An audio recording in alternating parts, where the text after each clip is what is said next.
ឃើញព័ត៌មានមួយគេចុះផ្សាយថាថៃ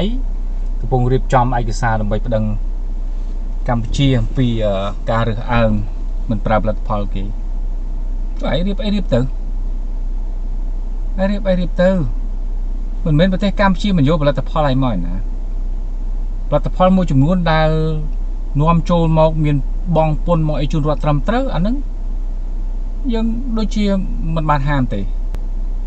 សកម្មភាពមួយចំនួនចុងក្រោយនេះគឺយើងទប់ស្កាត់ឬក៏បង្ក្រាបតែផលិតផលណាដែលលួចនាំចូលកិច្ចពន្ធតែប៉ុណ្្នឹងតារ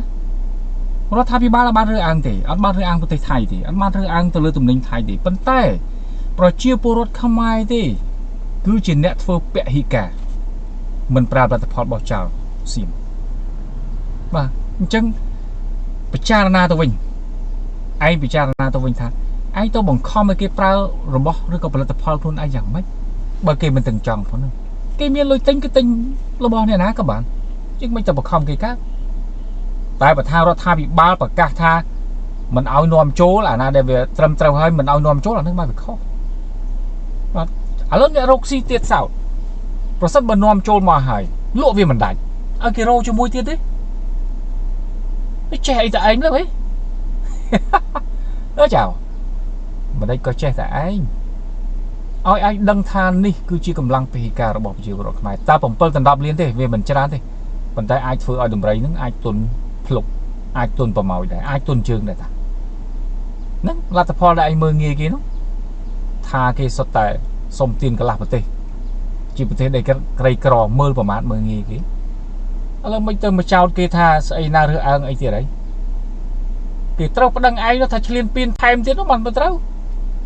បំពេញរំកិលមករហូតដល់បានមិនត្រូវឯងចេះតែនិយាយប្តឹងឲ្យប្តឹងទៅមិនបាច់ខ្វល់បងប្អូនប្រជាពលរដ្ឋបន្តធ្វើពហិការតទៀតកុំប្រើរបស់វារបស់យើងអាចធ្វើបានតាខ្វះអីផលិតផលរបស់យើងដែលអាចទទួលយកបាននោះ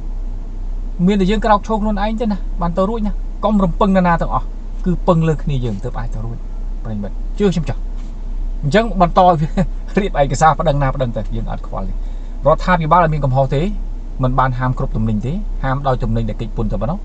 ប៉ុន្តែយើងជាប្រជាពលរដ្ឋទាំងក្នុងនិងក្រៅប្រទេសឲ្យតែខ្មែរគឺពហិការឈប់ប្រើផលិតផលរបស់វាជារៀងរហូតអស់មួយជីវិត